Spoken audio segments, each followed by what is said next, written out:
Meanwhile, residents of a North Miami Beach condo are staying in temporary shelters after an engineer deemed their building structurally and electrically unsafe. The question now is when or if those residents can return to their homes as other buildings are on alert. Local 10 Sanella Sabovic has this story. Sanella.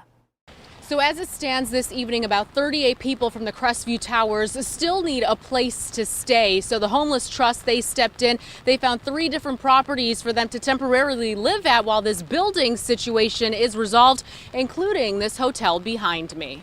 More than 24 people now calling the roadway Inn home after they were forced to evacuate their North Miami Beach condo.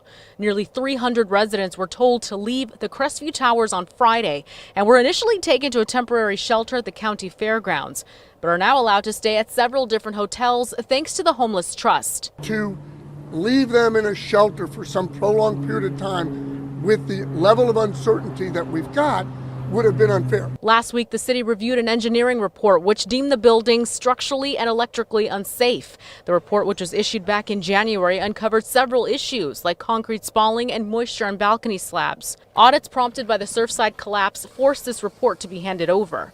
An attorney for the condo association says an engineer is working on a second report that will show repairs can be done while residents are inside. An unofficial report was released by that engineer saying that the building is actually safe for occupancy and that the repairs on the structure and electrical can be done with the residents there. They may have done their own report, but that's a self-serving document until the city's engineers have an opportunity to take a look at it. This isn't the only property now sitting empty. Over the weekend, people living in this condo building along the 1600 block of Lenox Avenue suddenly found themselves out on the streets after a Miami Beach building inspector noted structural concerns, such as a flooring system failure and corrosion on an outside wall of one unit. We've been actually wanting to complain to the association for a while because we've seen structural damage before, and there's been water leaks all the time. So no word yet if or when residents can return to these buildings, but back to the Crestview Towers. That second report is set to be released at some point tomorrow, but again,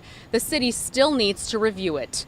That's the latest here from North Miami Beach. Sanella Sabovic, Local 10 News.